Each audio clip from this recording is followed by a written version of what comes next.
Mga kalakwatsera, anita sa one of the oldest restaurant or eatery in Cebu that was able to survive nearly 40 years of existence ang Inlayon. Tara, ganito mag-breakfast and be a part of the history of Cebu. If you dine here, hopefully I'm able to have a one-on-one interview with Ma'am Evangeline, okay? Diri ni sa Legazpi Street, Inlayon. Thank you. Hey. Hello, good morning mga kalakwatsera. Usa sa advocacy nako is to feature mga historical landmark, mga businesses nga appeal sa history ng Cebu. Kaning Inlayon is one of the oldest Chinese eatery or restaurant in Cebu. Older in fact than Gaisano Main. Siguro if we have to compute it, maabot na siguro sa mga 40 years. To this day, daghan na kaayong mga bagong kananan na sa mall. Daghan na kaayo ni flourish na mga kananan. But Inlayon have stayed because it is part of our history as a Cebuano. Tana, so dila nato, hopefully ma-interview na ako si Ma'am Evangeline karon. Ipakita nato how was Inlayon able to survive sa change of time. Nagihapon ta diri in one of the oldest Chinese restaurant in my beloved city of Cebu. Inlayon, diri usan ni siya Legazpi Street. Ipakita siya Jen, naghan manggit mo mangutan na kung asa na siya dool. Dool nga ni siya sa Santo Niño Church. Dool po ni siya sa Cathedral Church. See you here sa Inlayon. Thank you. I hope ma-interview na ako. Good morning again mga kalakwatsera, my friend si Arjen. Every time gyud nga mo ani ko di sa Inlayon, siya gyud ang permi mo asikaso sa ako na siya gi-introduce nga bago sa ako. Unsa ni siya, Jen? Wala siya may kana, Yochin Miswa. Yochin Miswa. Okay, unsa man ang mga ingredients aning Yochin Miswa? Renyon meaning kidney. Unya ang noodles niya mao ni miswa. Oh, usa ni sa pinaka-famous no? Usa ni sa mga ano gid most requested diri nga kanon. First time na ko nimo kaon ang Yochin Miswa. Kunya, bachin, amang gyud ni. Bachang. O ni ilaha tapos kani Jen? Kikiam, humba, o kani Jen usa ni siya? Masi.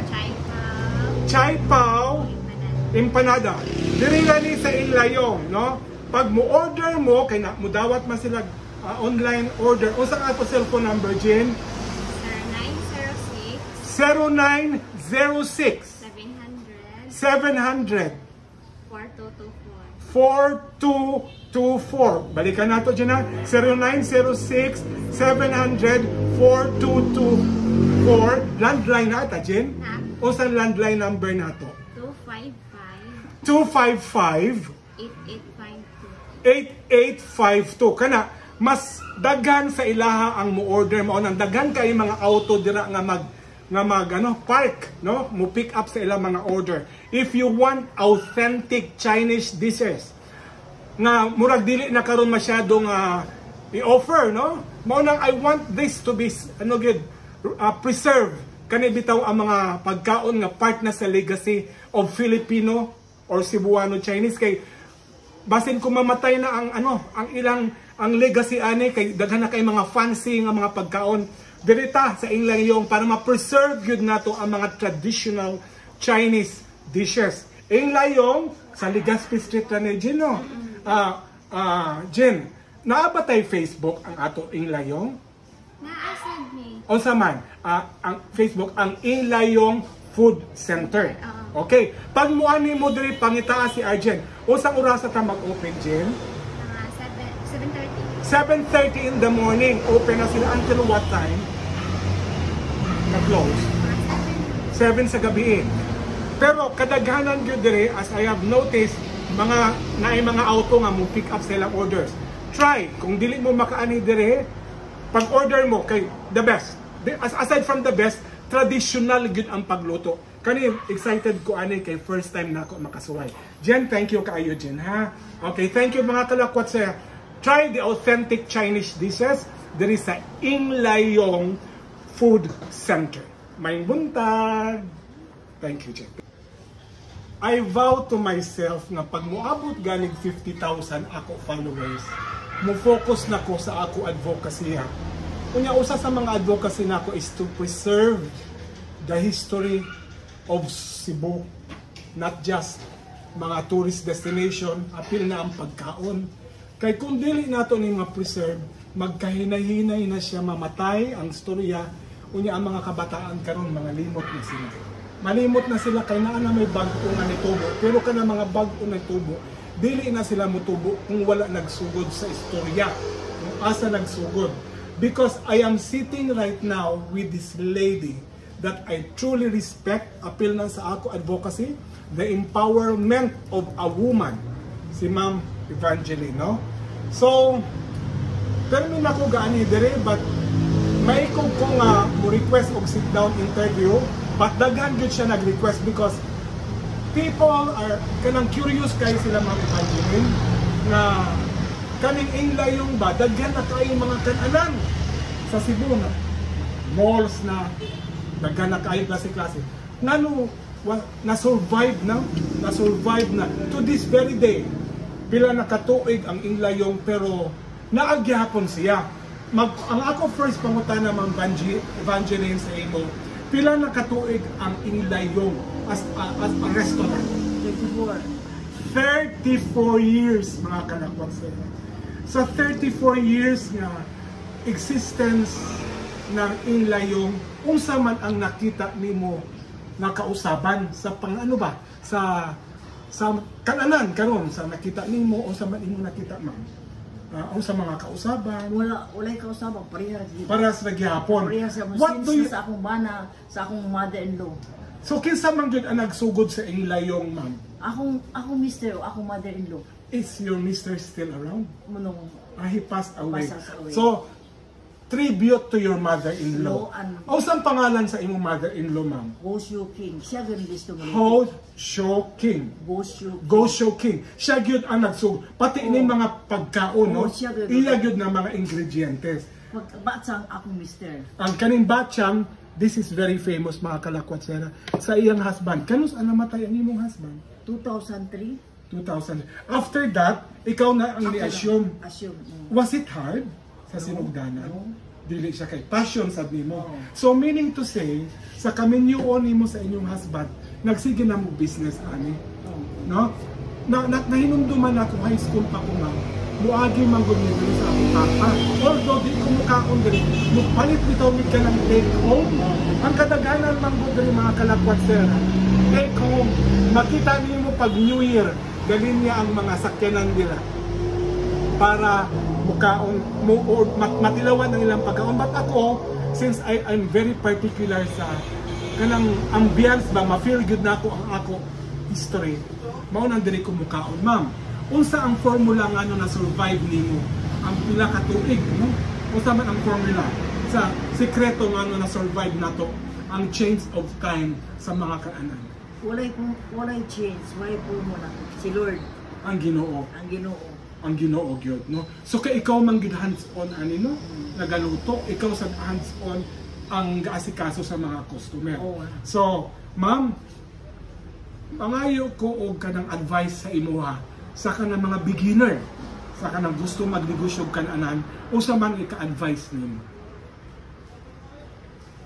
Kanang magwanang sila, kanang salig lang sa Ginoo. Magsalig sa Ginoo. Aside from that, pugihan.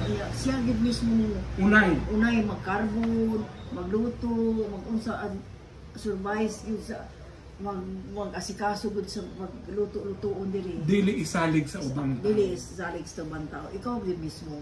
See, nakadungog mo ha, coming from the woman na survive ang change of time for 35 years ang Inglayong ni Ma'am Evangeline nga gimana pa niya sa iyang mother-in-law, sa iyang husband, were all have departed in honor for them, no?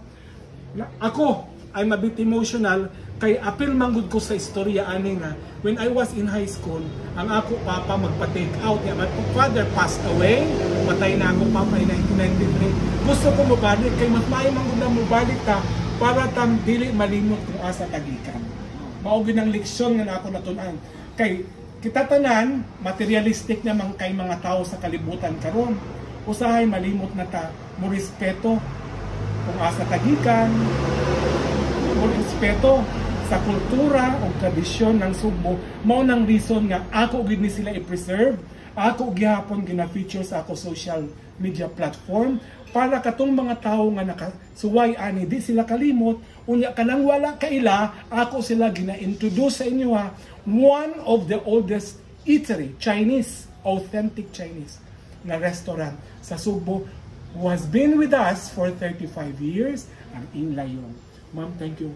Unya, nakadisturbo kay balo kay bulakaw ra baka.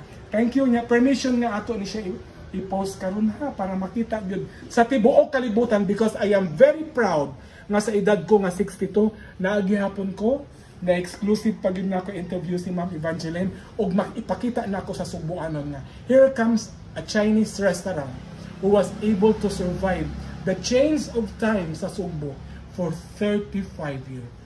Salute mo. Salute. Thank you. Gamay din na. Okay. Jen!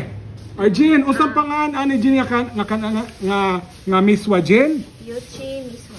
Yuchi Miswa.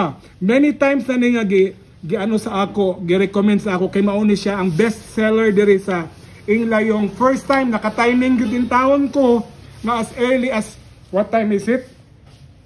7:30. Matilawan na gid nako ning very special na miswa. Wow. Unsa man ang mga ingredients ani?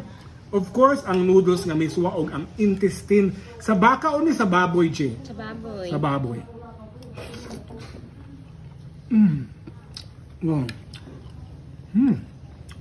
Sarap.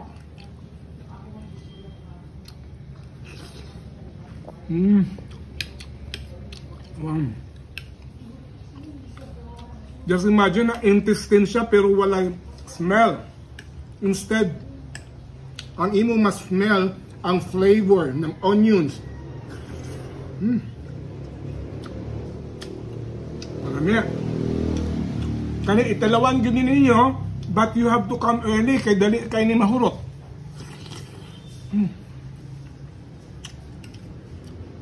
Di ba sa probinsya, maumang yun na madali-dali na to ang miswa.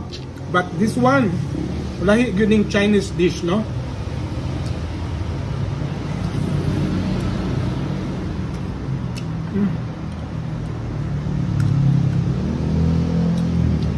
Ang mga Chinese talaga nga dish, ang nindot mo sa ilaha, dili parat.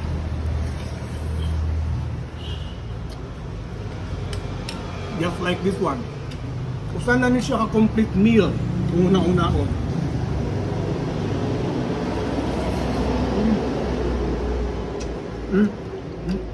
Na ay ginger, luya, machupan ako. Nakabalansi sa flavor.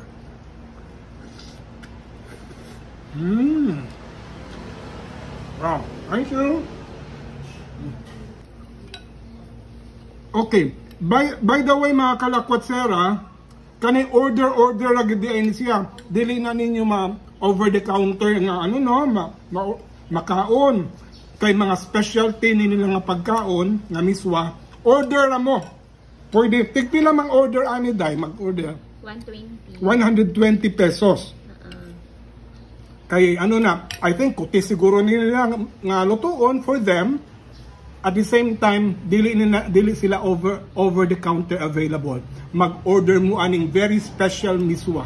Diri lang ni sa Inglayong. Okay? Thank you.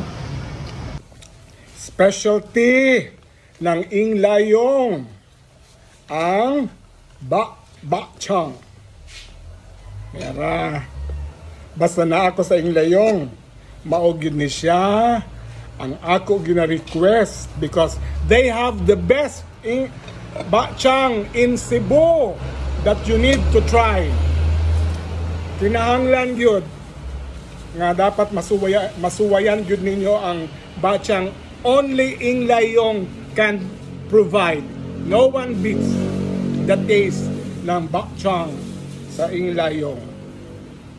Tara, mga unta, lami kayo. Bakchang, nara, katong mangutan na kung unsang bakchang, no? Sticky rice na siya. Sticky rice gistim, niya naa siya mushrooms, naapod siya humba. Nga. Dili tanan ako isulti i-reveal ang mga unsa ang pagluto kay sikreto man na nila. But you need to try this one really. Naamang ko'y na-try, di na lang na ako i-mention kung asa ko nakasuway, but no one can beat the taste ng bakchang diri sa Inglayong. Look. Smell pa lang lagi. Appetizing. Murag sudan na siya. Smell pa lang na.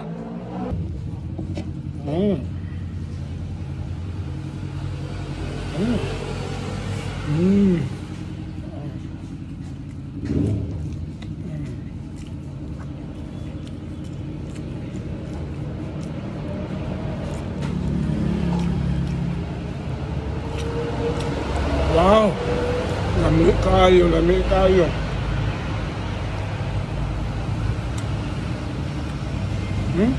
Naay humba, naay mushroom. Ang taste niya, nagsagol ang aroma, ang smell. Isa.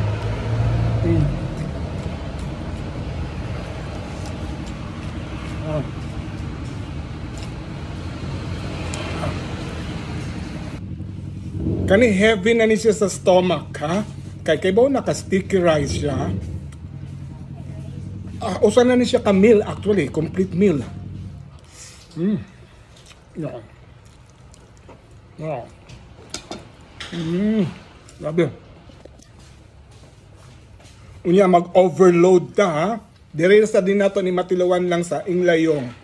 Naatay bakchang, o ang ilang famous na humba. Kana. Actually, naan na yung humba. Ang bakchang. Di patilaw na sa ko sa ilang humba. Ilawan nato. Maunin nato ngayon natong bakchang overload. Okay. Go.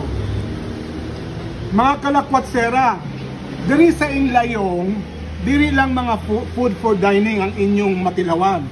Naasad sila, you can order. Mao sa di mga best seller nila ang ilang empanada. Jen, tigpilang box aning empanada nato? 420. 420 pesos. This is a very good gift. Kay nabantayan ginako katong Christmas and New Year, mao ining best seller nila. Kani Jen, unsa ni siya Jen? Chai pao. Chai pao. Okay. Pila ang usa ka box ani Jen? 420 po. 420 10 pieces.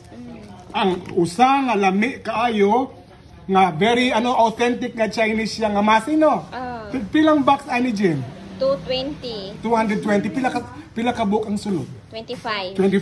Si mga kalakwatsera, order mo ani. Only sa Inglayong ni siya nga product nga pwede nimo pang regalo, pwede ni madala nimo sa abroad if you are going back to your town, pwede ninyong ma-take home. Very authentic, original ang taste, ang flavor. Mao nang dili na baligya sa mga department store, wala na sila. Diri lang gyud ni sila. Ang outlet is exclusive lang gyud diri sa Inglayong. Empanada, usa ni Jean gani? Chai pao. And ang very lami ang masi. Only sa Inglayong. Order na mo. I already mentioned the cellphone number, the landline number, and visit sa Inglayong Facebook page. Inglayong Food Center. Thank you! Morning, gitawag na to nga bakchang overload. Diba? Naanatay bakchang.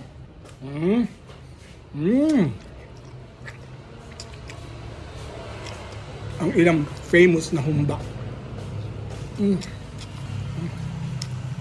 Wow. Lahi ang lasa na ng humba, guys. Dili bitong naanad ta ka ng humba nga tamis. No, this is the traditional taste, no? Very traditional taste ng humba. But look at this, guys. Perting humuka. It can even melt on your mouth. Bisag wala kay ngipon, makakaon ka ani kay humok kaayo. Ha? No. Parisan pa nato. Baktrang. Oh.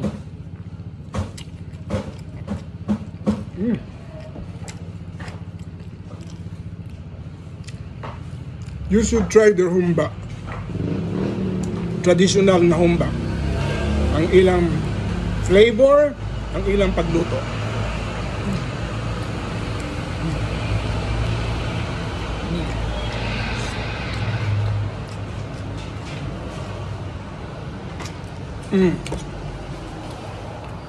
Perfect. Okay mga kalakwatsera. Daghan man gyud ang nakibaw about kikiam. Pero Jen, kaning kikiam ninyo, because isa ni sa mga best seller ninyo, usually kada buntag gini siya available. Kada buntag. Tigpila man ang kikiam ninyo, Jen. Kay nabantayan nako dagko siya. 80 pesos. Mga kalakwatsera, this big size, no? Kaning size is 80 pesos. Available ni siya every day. Every day ang kikiam nila. You should try this one. As again, I keep on saying nga very traditional good ang pagluto ani. Jen, salamat. Ang humot pa lang lagi. Gutom muna ka. Thank you kayo, Jen, ha? Thank you. Mga kalakwatsera, we're going to try this, ha? Ang kikiam nila. Okay? Ilawan nato. See? Matud pa ka, Arjen, ang ilang kikiam. First class nga giniling, ha? Ang gigamit, ha? Ubod. Nagbutang sila ubod o carrots. Di ko ganahan magbutang og mga condiments or mga ketchup or mga sauce kay madaot man gud ang iyang taste, kay lami man gud kaayo para matilawan gud niya ang flavor ba.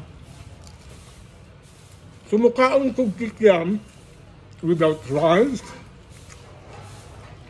without sauce, mga ketchup, mga toyo, kay lami man gud siya. Kana mo gamit lang ko ana pag dili ko ganahan sa pag presentation or flavor ng usa ka pagkaon, but inani nga kalami, nakikiam, dili ko mo gamit og condiment o di ko mo gamit og mga sauce.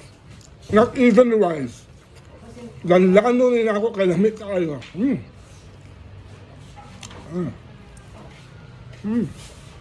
Wow. Kikiam here in Inlayong. Mga kanakwatsera.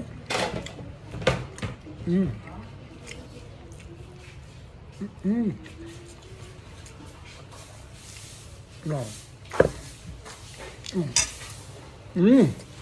What's up? Sa mga kalakwatsera, ha? Labi na sa ako mga kalakwatsera nga nakasa different regions. Muani mo Cebu, bisita mo sa Inglayong, ha? Naara ni sa may Legazpi Street. If you want an authentic, traditional, nga Chinese dish, diri mo sa Inglayong. They open at 7 o'clock in the morning from Monday until Sunday. Dali ra gyud ni matultulan kay duol ra gyud ni sa cathedral, duol sad ni siya sa Santo Niño. Along the road ra siya. But as I've said, kadaghanan diri pulos mga orders, mao nang daghan kayo mga auto sa gawas nga maglinya nga mo take out sila mga orders. But I want you to come, personally come, visit and experience dining here para makatilaw yun mong tradisyonal nga Chinese dish. Pangitaan nyo si Arjin or si Ma'am Evangeline. Don't forget to share this video para makita mas malantawan ng kadaghanan na Subuanon nga naapag di ay surviving nga traditional Chinese restaurant diri sa Cebu City. Thank you very much. Thank you very much, and I hope to see you here sa Inlayong Food Center. Cheers!